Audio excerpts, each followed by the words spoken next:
내일 태국과의 두 번째 경기가 있는데 이 경기는 기본적으로 결과가 매우 중요한 경기입니다. 월드컵 2차 예선 순위를 보면 현재 우리가 승점 7점, 태국과 중국이 승점 4점, 싱가포르가 승점 1점인 상황이거든요. 그런데 내일 우리가 태국에게 승리를 거두면 사실상 2차 예선 통과를 조기에 확정 지을 수가 있습니다. 우리가 내일 이기면 승점 10점이 되고 태국은 승점 4점이 되는데 우리가 남은 두 경기를 중국과 싱가포르전이 남았는데 두 경기를 모두 패배하고 반면에 태국이 모든 경기를 승리한다 하더라도 승점이 10점으로 같아져요. 그런데 우리의 득실차가 9골을 넣고 1골을 실점했습니다. 플러스 8점이고요. 태국은 플러스 1점이에요. 5골을 넣고 4골을 실점했거든요. 이 득실차가 두 경기만에 좁혀지기가 매우 힘들기 때문에 어떻게 하든 태국이 우리를 상대로 남은 두 경기에서 어떤 상황이 펼쳐지든 내일 우리가 태국을 이기면 태국이 우리보다 앞설 가능성이 거의 사라지게 됩니다. 그리고 중국과 싱가포르도 승점이나 득실차에서 많이 차이가 나기 때문에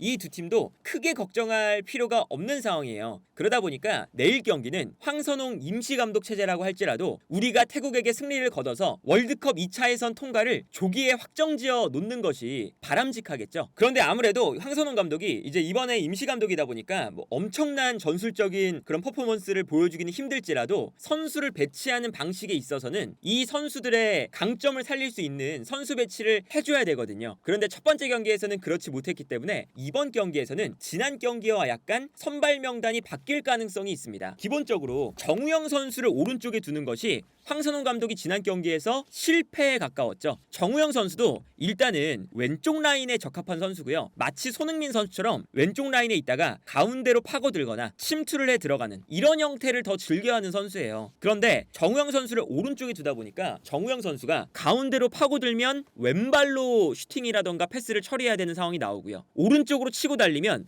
측면으로 달려나가서 크로스를 올리는 게 정우영 선수의 장점이 아니다 보니까 정우영 선수의 위치가 이도저도 아니게 되어버렸어요. 그러니까 정우영 선수가 크로스를 잘 올리는 것도 아니고 안쪽으로 파고드는 걸 잘하는 것도 아니었거든요. 저 자리에서 정우영 선수 쪽에서 미스가 많이 나왔었죠. 정우영 선수의 자리에 이강인 선수가 선발로 나올 가능성이 매우 높습니다.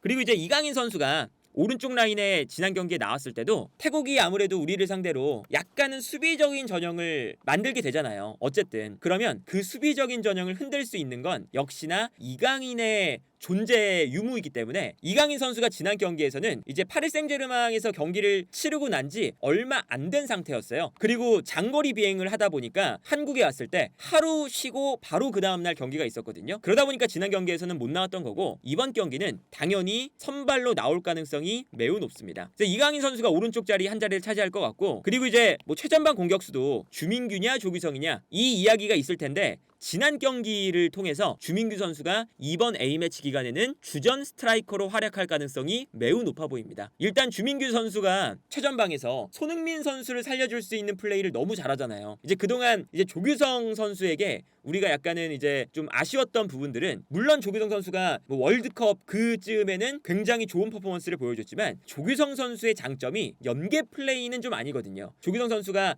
앞쪽에서 몸으로 싸워주고 이제 크로스가 올라왔을 때 어떻게든 몸으로 맞추거나 상대 수비수와의 몸싸움을 이겨내는 그런 퍼포먼스는 사실은 조규성 선수가 우리 대표팀 내에서 가장 뛰어나요. 그런데 우리 대표팀은 손흥민을 살리는 것이 우리 대표팀의 경기력을 극대화시키는 가장 중요한 방법이죠. 그러다 보니까 태국이 좁은 수비 라인을 만들고 있을 때 주민규 선수가 앞쪽에서 상대 수비수와 싸워주고 그 순간 손흥민 선수가 가운데로 들어가면서 주민규가 싸워줄 때 주민규가 볼을 받아서 떨어뜨려준다. 내지는 주민규가 수비수들을 몰고 다닐 때 그때 손흥민이 공간으로 침투해 들어간다. 이러한 움직임이 가능하거든요. 그래서 이 좁은 라인 사이에서 손흥민 선수가 갇혀있지 않고 주민규가 싸워주면서 손흥민에게 공간을 만들어준다. 이게 매우 좋았기 때문에 아마 주민규 선수는 내일 경기에서도 선발로 나올 가능성이 높아 보여요. 그리고 여전히 이제 조규성 선수가 100%의 컨디션이 아니기도 했고 주민규 선수는 반면에 컨디션 자체가 매우 좋아 보였거든요. 그래서 현재의 컨디션만 따져도 조규성 선수보다는 주민규 선수가 선발로 나오는 것이 더 적합해 보인다 라는 생각이 들고요. 그리고 사실은 뭐 손흥민 선수의 자리는 바뀌지 않을 것 같고 이재성 선수의 자리도 바뀌지 않을 것 같죠. 이재성 선수의 역할도 이제 우리가 지난 경기에서 매우 중요했었는데 기본적으로 밀집 수비를 무너뜨리는데 도움을 줬던 선수가 주민규와 이재성이었어요. 그러니까 손흥민 선수가 아무래도 상대 수비가 이렇게 밀집해 있는 사이에서는 아무리 손흥민이라도 사이 공간에서 볼을 잡을 때 답답할 수가 있거든요. 그러면 그때 주민규는 앞에서 상대 수비수와 싸워주는 역할을 한다면 이재성은 약간 뒤에 있다가 앞으로 달려나가면서 상대 수비를 분산시켜주는 역할을 하는 거죠. 그래서 지난 경기의 득점 장면이 딱 그런 장면이었거든요. 태국의 수비 라인이 되게 촘촘하게 간격을 유지하고 있어요. 그러다 보니까 아무리 손흥민 선수라도 이 라인 사이로 그냥 패스를 보내주면 상대 수비에게 둘러싸이면서 볼을 빼앗길 가능성이 매우 높습니다. 그러다 보니까 여기서는 이제 어떤 모습이 나오냐면 측면에서 정우영 선수가 볼을 잡았을 때 상대 수비가 한 명 끌려 나가니까 순간적으로 약간 공간이 났죠. 그 순간 이재성 선수가 이 공간으로 뒤에 있다가 뛰어 들어가면서 손흥민에게 붙어 있었던 수비수 한 명을 끌어내는 거예요. 그러다 보니까 이 다음 장면을 보시면 이제 이런 장면이 나오게 되죠. 이재성 선수가 이 공간으로 뛰어 들어가면서 순간적으로 상대 수비가 한 명, 두 명 달라붙게 됩니다. 그리고 손흥민의 앞에 있었던 선수도 이재성을 막기 위해서 이 공간으로 뛰어 들어가죠. 그러니까 그제서야 손흥민 선수가 마크에서 자유로워지면서 이 앞 공간으로 뛰어 들어갈 수가 있거든요. 이재성 선수가 컷백을 줄 때 이미 이재성 선수에게 수비수들이 쏠려 있었기 때문에, 특히나 손흥민에게 붙어 있었던 수비수가 이재성 쪽으로 약간 달려가고 있었기 때문에 손흥민에게 공간이 발생을 하고 이 공간에서 손흥민 선수가 득점을 만드는 걸 볼 수가 있었습니다. 이런 모습을 보면 이재성 선수는 손흥민 선수를 살려준다는 측면을 생각을 해봤을 때 우리 대표팀에 빠져서는 안 되는 선수다. 그러니까 이제 전체적으로 보면 우리 대표팀은 손흥민을 살려주느냐 안 살려주느냐 이 역할도 굉장히 중요해요. 그렇기 때문에 최전방에서 손흥민에게 공간을 만들어주는 주민규, 미드필더 진영에서 손흥민에게 공간을 만들어주는 이재성, 이 두 명의 선수는 우리 대표팀의 현재는 필수 불가결한 존재다. 그리고 사실은 손흥민 선수가 가운데로 들어갔을 때 이재성 선수가 측면 공간으로 좀 빠져주는 것도 해야 되거든요. 손흥민 선수가 조금 더 가운데에서 움직일 때 아무래도 이 가운데에서 득점을 만들고 어시스트도 기록하고 아무래도 이 가운데에서 공격 포인트를 기록할 가능성이 높기 때문에 이 측면으로 돌아나가는 역할도 이재성 선수가 해준다는 관점에서 보면 이재성, 손흥민, 주민규, 이강인 요 이제 네 자리는 바뀔 가능성이 크게 없을 것 같고요. 다만 이 미드필더 라인에서는 황인범과 백승호 이 두 명의 선수를 놓고 봤을 때 지난 경기에서 이 앞선 라인의 자리가 다소 안 좋았었습니다. 어떤 안 좋음이 있었냐? 이 두 선수의 조합 자체가 밸런스가 안 맞았어요. 그러니까 이 두 선수가 기본적으로는 수비 라인 앞 공간에 위치하는 선수가 아니라 이재성 선수처럼 약간은 올라가 있는 위치거든요. 백승호도 그렇고 황인범도 그렇고. 그러다 보니까 우리 수비 라인 앞 공간에 미드필더가 거의 보호를 못 해주는 장면들이 나왔었죠. 그러다 보니까 이제 황인범 선수도 공격으로 올라갔을 때 백승호 선수가 수비 라인 앞 공간에 약간 수비적인 미스가 나오면서 문제가 될 때도 있었고, 백승호가 올라갔을 때는 황인범 선수가 수비 라인 앞 공간에 문제가 될 때가 많았었거든요. 그렇기 때문에 제 개인적으로는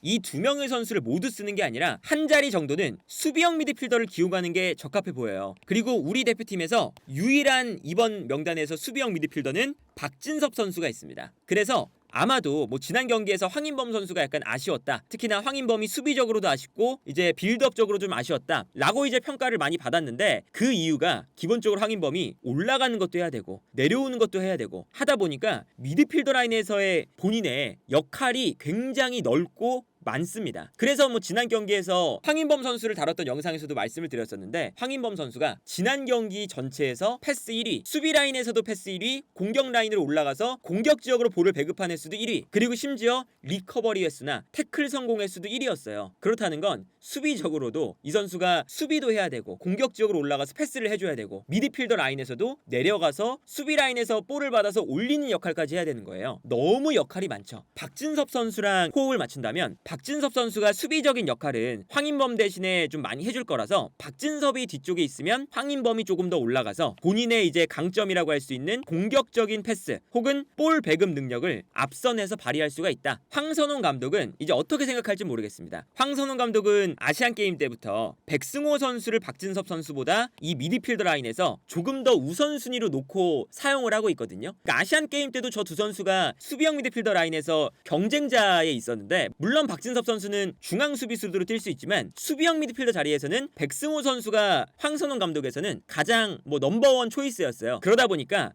박진섭 선수가 나오는 것이 밸런스적으로 더 좋아 보이나 황선홍 감독의 스타일을 생각했을 때는 백승호 선수가 선발로 나올 가능성이 높아 보인다. 그런데 수비 라인에는 약간의 변화가 있을 수도 있을 것 같아요. 수비 라인에 특히나 이 김진수 선수 자리가 지난 경기를 보면 이명재 선수가 나왔을 때 더 좋았거든요. 그리고 그 이유는 손흥민 선수가 아무래도 주민규 선수와의 호흡을 맞추다 보니까 가운데로 들어가서 사실상 세컨드 스트라이커처럼 뜁니다. 그러니까 뭐 예를 들면 뭐 파리 생제르맹에서 음바페가 왼쪽 라인을 비우고 가운데로 많이 들어가잖아요. 이 뒤쪽에 있는 풀백이 공격적으로 올라와서 이 공간을 채워줘야 돼요. 아니면 미드필더에 있는 선수가 이 공간을 채워주거나, 이재성 선수도 이제 앞쪽 라인에 있으면서 이 측면 지역으로만 빠지는 게 아니라 기본적으로 경기장 전체를 돌아다니면서 중원 싸움에도 가담을 많이 해주고 공격을 전개할 때 숫자를 늘려주는 역할을 많이 하거든요. 그러다 보니까 이 측면 공간으로 돌아나가지 못할 때가 있었는데, 김진수 선수가 나오면 김진수 선수의 장점이 폭발적인 오버래핑, 이런 거라는 거리가 멀어서 약간 가운데로 들어와 있을 때가 많습니다. 오히려 김진수 선수는 측면으로 누군가 벌려줬을 때 가운데로 뛰어들어가는 걸 잘하거든요. 언더래핑의 장점이 있는 선수라서 김진수 선수가 나왔을 때 손흥민 선수의 이 비어있는 공간을 제대로 커버가 안 됐었어요. 그러다 보니까 이명재 선수가 나왔을 때, 이명재 선수 같은 경우에는 조금 더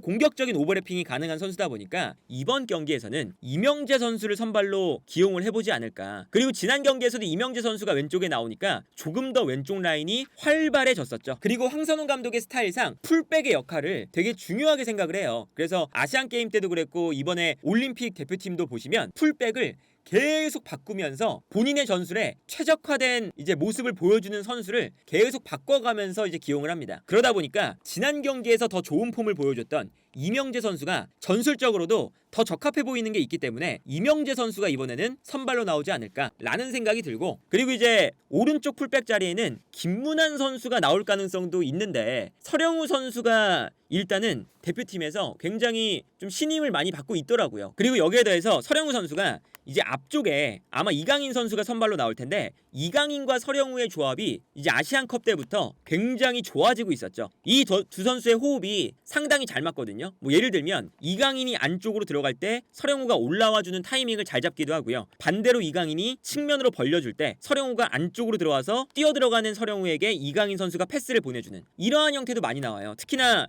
이제 아시안컵 때도 어떤 모습이 자주 나왔냐면, 이강인이 측면에서 수비를 끌어당기면 그 공간으로 서령우가 들어가고, 이때 이강인이 뛰어들어가는 서령우에게 패스, 여기서 서령우가 크로스, 이런 장면들이 많이 나왔어요. 그러다 보니까 서령우 선수가 이강인과의 조합을 생각했을 때는 김문환 선수보다는 앞서 있는 건 분명하기 때문에 이번 경기도 제 생각에는 서령우 선수가 선택받을 가능성이 높아 보인다. 그러나 저는 김문환 선수가 나와도 이제 뭔가 다양한 모습을 보여줄 수가 있기 때문에 김문환 선수의 투입도 나쁘지는 않아 보인다는 생각이 들어요. 그리고 이제 기본적으로 아까 말씀드린 것처럼 황인범 선수가 좀 올라갔을 때 이 가운데 지역에 공간이 너무 넓기 때문에 풀백 한 명 정도는 가운데로 들어올 필요가 있거든요. 그러면 이 역할을 서령우 선수가 아무래도 할 수 있는 선수이기 때문에 서령우 선수의 이런 역할을 맡길 수도 있고요. 그리고 김문환 선수도 현재 소속팀에서는 인버티드 풀백으로 뛰고 있어요. 지난번에도 보여드렸지만 김문환 선수의 히트맵이 현재 소속팀에서 이 가운데 지역에 많거든요. 이 위쪽으로 올라가는 것보다. 그래서 황선홍 감독이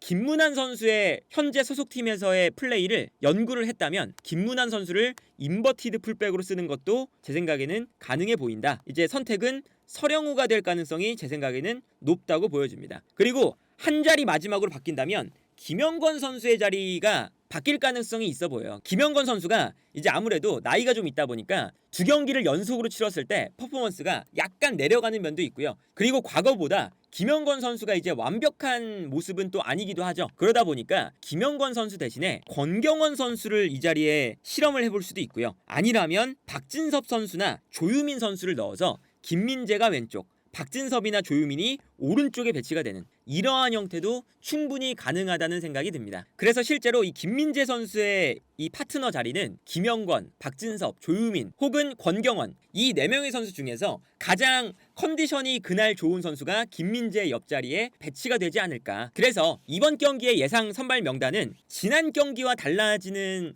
위치는 가장 크게 이강인, 그리고 왼쪽 라인의 이명재, 그리고 김민재의 파트너 자리, 이 정도가 바뀔 가능성이 좀 높고, 잠재적으로 바뀔 가능성은 백승호의 자리와 서령우의 자리, 이 두 자리까지 추가가 될 가능성이 있습니다. 그리고 뭐 주민규, 손흥민, 이재성, 황인범 김민재, 조현우 이 6명 선수의 자리는 아마 바뀌지 않고 그대로 나오지 않을까. 그래서 이번 경기는 우리 대표팀에게도 어쨌든 태국과의 경기에서 승리를 거둬야 안전하고 마음 편하게 월드컵 2차 예선을 통과할 수가 있기 때문에 이번 경기를 부디 승리로 가져가길 좀 기원을 하고요. 그렇다면 이제 황선홍 감독이 정말 뭐 특별한 전술을 들고 나올 수는 없는 상태니까 선수들의 강점을 발휘할 수 있는 위치에 잘 두는 것이 매우 중요한데, 그런 측면에서 보면 이제 정우영 선수를 지난 경기에서 오른쪽에 둔다거나 홍현석 선수를 지난 경기에서 왼쪽 측면 공격수처럼 쓰면서 크로스를 올리게 한다거나 이런 형태는 지난 경기를 생각을 해봤을 때 당연히 고쳐 나와야 되는 지금 상황이기 때문에 이런 점들을 황선홍 감독이 이번 경기에 잘 고민해 나왔으면 좋겠다는 생각이 드네요.